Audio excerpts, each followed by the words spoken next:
niyo po. Ano po ma-upload? Rich Falcon. Pakisupport na po. Rich Falcon TV.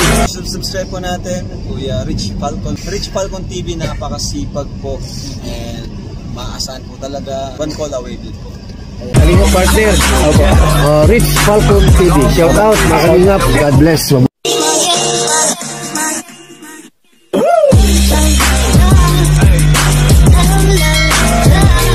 Matindang karanasan mo dito sa lugar na to? Bali, ilang taon na kayo dito sa lugar na to? Dito po. Simula pong magsubok ko magkubo dyan. 2006, 2004. Tapos nung dumating yung bagyo na yun, yung ulan na yun na sinasabi mo, 2008. para rin pala yan sa Manila dati, sa Marikina. Yung bagyo naman yun, Undoy. At saka yung, pangalan ng bagyo na yun, na halos lahat ng mga tao sa Marikina, lubog sa baha, yung sa may San Mateo, sa may Concepcion. Ang layo ng pinaglikasan mo sa mga anak mo?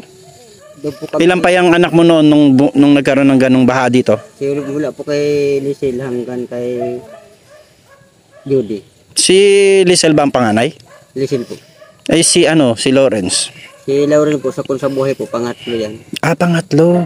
Ibig sabihin may pagitan pa kay Lisel at saka kay Lawrence. Babae po yung namatay. Namatay. Mabuti pala nandito ka nung nagtitinda ka na niyan, di ba? Matinda na sana ako, nakagalaw ko, nakaano na po yung paninda ko na mga linsa. Kapag hindi ka nakaalis. Ulan, hindi ko basta-basta makalabas. Ngayon, sa pagparahintay ko, yung tubig, inaalala ko yung ilog. Saka yung mga alaga kong baka, walang walang maglilikas. Ang ginawa ko po, tinanaw ko yung ilog, ay talaga umangat na. Bilis-bilis ko inaralis ko yung mga alaga ko dyan sa unahan. Inakyat ko yung una kong piglikasan ng baka. Inabot pa ng tubig. Diyan po sa may taas na yan. Oo, dyan sa taas. Ay, ang ginawa ko, bumalik na po ako. Ibig sabihin ito, lunod sa tubig ito lahat? Tubig na po ito. Dito ko na po sila dinaan. Paganya na. Dito ka dumaan. Bakit kami dyan kami nagtuloy sa bahay ni Rayati. So kung magkakaroon ng ganong klaseng ulan ulit, kuya, sa tingin mo kahit may second floor to, abutin pa din? Kung kung hindi titigil talaga ng mga 2 linggo, yung tubig niya, alam ko naman ang dinadaanan kung saan na simula ang tubig. Tataas pa rin ang tubig. Pero po ang nadanasan ko talagang lakas ng tubig dito. Bagyong Rosing ko. Bagyong Rosing? 1995. Grabe no? Ako ng 17 years. Marami akong alagang baka. Ng manok. Ay, ibig sabihin, talaga matagal ka na dito? Tagal na po. Dito po ako namulat. Tapos dito na dumami. Saan kayo nagkita pala ni Ate Helen? Yun po. Yung pong... Saan kayo unang nagkita? Ay, dyan po sa Doctor Hospital. Bakit? Yung pong tiyuhin ko nakakumpine sa... Sa hospital. Tapos? Ngayon, katulong naman po sa ni Dr. Lukban. Nagalinis-linis Nagkita kayo? Ano yung nagustuhan mo na kagad? Hindi naman po ako tingin-tingin man lang po ako una.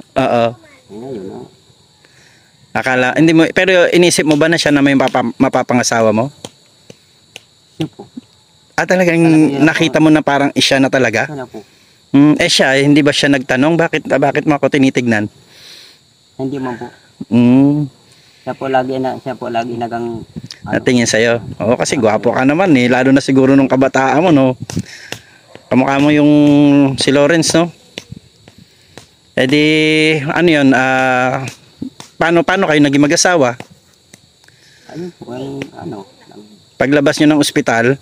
Paglabas po yung pong tiyuhin ko, hindi pa po nalabas. Nagbalik-balik lang po ako doon. Yaya sila na magpasyal-pasyal sa... Ayun. Yung dalawa yan na magkasama. So kailan mo na laman na parang mo na siya, pwede na kayo maging mag-asawa? Ano yung naramdaman mo na sinabi mo sa kanya, sama ka na sa akin? O ano ba yung naging step mo? Ay, ako po sabi na payag siya tumama. Oo. Tapos siya sumama siya. Hindi na siya nagdalawang isip. Talagang sumama kagad siya sa'yo. Wala siyang kamag-anak dito. Oo, kasi taga Surigao siya, no? Hindi ka ba ano ba ang ano mo, kumbaga yung naranasan mo sa unang panahon ng pagsasama niyo ni Ate Helen? Masaya po. Mabait si Ate Helen, ano? Siya. Maasikaso, no? Kahit na hanggang ngayon, maasikaso naman, no? Saka po maunawain po siya. So, kumbaga sa ano, Kuya Ruel, talagang love na love mo talaga ito si Ate Helen. Ay ngayon, nagkaroon na kayo ng maraming anak. Ilan yun? 8? 8 yung mga anak nyo lahat? Wala po yung buhay. Bali, pang siyam pala sana yung namatay. Meron yan nandito kami na hindi siya nag-alam. Nakainom siya ng gamot. Buntis pala siya? Wala na, dumugo din ako siya. Oh, so bali, 2 pala ang hindi natuloy. Isang namatay, isang hindi natuloy. Taon na siya. Anong kinamatay nung... Ano po yun, yung hika. Hika. So ngayon Kuya Ruel. Ng nuno. Ay, ganon? Tapos bigla ako nadala ko ng ospital, na injection. Tapos namatay ka agad. Kumbaga sa mga darating na panahon, Kuya Ruel, anong plano mo sa inyong dalawa ni Ate Helen? Ano ba yung parang nakikita mo pa sa inyong dalawa? Ano ba pwede pang mangyari sa inyong dalawa? Ang sabi ko po sa kanya, hanggang sa magtanda, gusto ko magkasama kayo. Paano yan kung sasama ka sa akin sa Antipolo? May iwanan pala siya. Ay ngayon po, sabi ko sa kanya, kung tinatanong ko po siya kung payag siya. Sabi ko, subukan ko lang kung kayanan ko. Ay tuloy-tuloy ang pagsama-sama namin ni Claret. Ang sabi niya, magsama-sama lang daw ako. Ang inisip ko naman, yung mga anak namin na nag-aaral, yung maliliit pa. Ay gusto niya magsama, wala na mag-aasikaso. Oo nga, no? Kasi kailangan pa rin nila ng nanay. Actually, kailangan nila ng nanay at tatay. Kasi maraming bata napapariwara kapag wala yung mga magulang eh. Siguro, mga ilang linggo, ilang buwan, tas balik ka kaagad. Kaya lang, syempre, yun nga sinasabi ko, wala pa tayong sasakyan. Kaya hindi pa rin natin pwede mabitbit si Ate Helen. Kasi kung magmumotor lang tayo, may iwanan pa din sila. Yeah. So siguro, ganito ang gawin natin. Pag-isipan nyo muna maigi. Pag-isipan nyo muna maigi. Kahit ikaw siguro, yung pagsama mo sa akin, pag-isipan mo maigi. Pero ako gusto kitang isama. Pero siguro kung masasakripisyo yung mga bata, 'di ba? Mas maganda pa rin na may tatay sila dito sa sa kasama nila. Ngayon, siguro ang aanuhin natin dito, i-work out natin yung magiging hanap buhay ninyo talaga. Makapag-provide tayo ng padjak para sa inyo. Yun talaga yung pinakamimithi ko sa lahat. Makapag-provide tayo ng padjak. Nagtanong na kami, abutin din ng mga 18,000 kasi kasama yung sidecar niya. Oo. Pero siya, heavy duty naman yun. So ngayon, siguro yun ang anuhin natin. Pero paminsan-minsan, dadaanan kita dito. Punta lang tayo kung saan, tas uuwi rin. Mga ganun siguro. Pero yung Antipolo kasi tingin ko, iniisip ko din yan, baka masyadong malayo. Tapos, hindi kayo sanay ni Ate Helen magkahiwalay, di ba? Talagang magmula, no? Simula pong magsama kami hanggang ngayon. Hindi ko nga siya iniwan doon sa Surigao at dahil naramdaman ko at nakita ko yung mga kapamilya na gusto na siyang iwanan doon. Hindi po. Ano? Iba po yung nila. Ganun. So talagang binitbit mo pa rin siya pag uwi. Hindi gano'n naman talaga kapag mag-asawa. Kuya Ruel, kasal ba kayo ni Ate Helen? Nagpakasal po sa amin, tulog po sa amin si Kernel Amor. Pinakasal kayo. Ano yan, sa West? Sa West po. Kagaya ngayon, Kuya Ruel, malapit na ang araw ng mga puso, sabi nila, di ba? Maraming nagse-celebrate araw ng mga puso. Ako naman araw-araw sa akin ay araw ng mga puso kasi kapag nagmamahal ka, kailangan na araw-araw, hindi taon-taon lang. Pero ikaw, anong plano mo sa araw ng mga puso?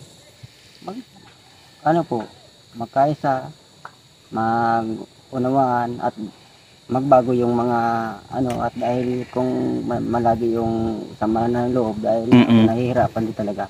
Oo, no? Mahirap bitbitin yung sama ng loob sa puso, no? Kasi kapag lagi tayo may sama ng loob, parang hindi tayo makakilos ng maayos. Tapos lagi kang nag-iisip, lagi kang nag-aalala, di ba? Na baka mamaya ay kung ano ang kahantungan ng sama ng loob na yan. Pero sa ngayon nakikita ko, Kuya Ruel, parang ang laki ng ano mo, ang laki ng pinagbago mo kaysa doon sa dating panahon. Ano yung ano kaya ang dahilan niyan? Parang iba ka na ngayon, parang nakangiti ka naman madalas. Dati parang sobrang problemado ka no? Ay ano ko po, simula pong makilala ko po kayo. Nagulat ako sa sinabi ni Kuya Ruel. Hindi ko inaasahan na nagkaroon pala ng malaking bahagi sa kanya yung pagpunta-punta namin dito. Nakilala namin sila, tinulungan namin sila, na yung kanya palang kalooban ay talagang nagkaroon ng malaking bahagi ang ginagawa namin para sa kanila. Na ang kagaya pala ni Kuya Ruel ay nagmimithi pa rin o umaasa na may mga taong makakaintindi sa kanya, may mga taong uunawa sa kanilang kalagayan at hindi sila huhusgahan sa ano pa mga kamalian na kanilang naipakita. Kinakailangan lang din talaga na matuto tayong magbigay ng pag-asa sa mga tao na nakikita natin na nasa ganitong mga kalagayan. At dito makikita natin na lalabas yung kanilang totoong ugali, yung totoong sila, nakakapag-voice out ng kanilang nararamdaman, at higit sa lahat ay natututo silang muli ay magtiwala sa mga taong nasa paligid nila. Ay maraming salamat din po na tayo ay nandito. Salamat kay Kuya Bal, salamat sa Team Kalingap, dahil kahit papano po ay nagkaroon ng magandang pagbabago sa buhay po nila Kuya Ruel, lalong-lalo na po sa kanya.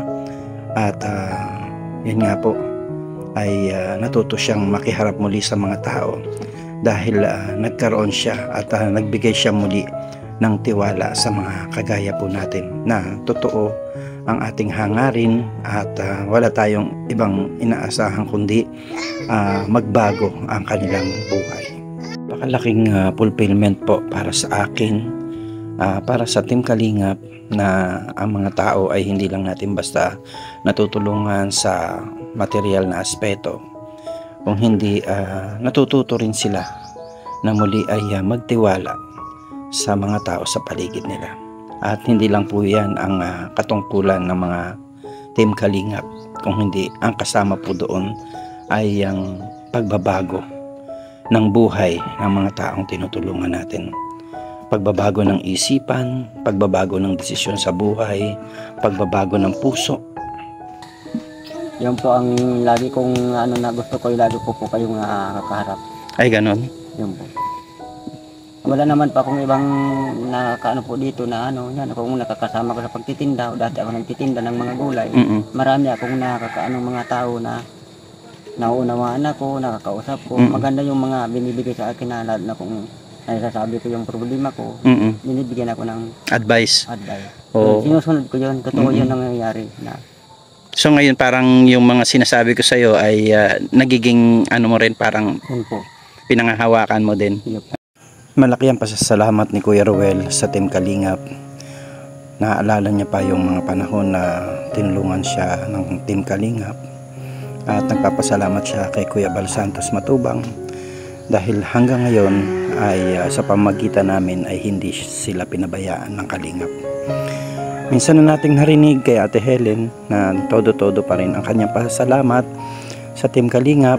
Ano man po yung nangyari sa mga nagdaang panahon, sila po ay natutong humingi ng paumanhin, at hanggang ngayon nga po ay tinatanaw nila yung malaking bagay na nagawa ng Team Kalingap para sa kanilang buhay. Kaya sa ngayon, patuloy po natin silang bigyan ng isa pang pagkakataon, at kung maaari po sana ay tulungan po natin sila sa kanilang pagbabagong buhay o pagbabago ng mga disposisyon sa buhay. Samahan po natin ang pamilya ni Kuya Ruel at gabayan natin sila sa tamang daan na dapat nilang lakaran. Sa ngayon ay nakikita natin ang taos-pusong pasalamat nila na hindi nila kinakalimutan na minsan sa buhay nila ay mayroong Team Kalingap at isang Kuya Bal Santos na tumulong sa kanila. Kaya maraming salamat po sa Team Kalingap. Patuloy lang po tayo sa ating paglingap. Hindi natin alam na sa mga banda roon ay may makakatagpo tayong mga taong kagaya nito na patuloy na mabubuksan ang kanilang mga puso at isipan na ang buhay kailangan ng pakisama, kailangan ng pagmamalasakit, kailangan ng pagmamahal.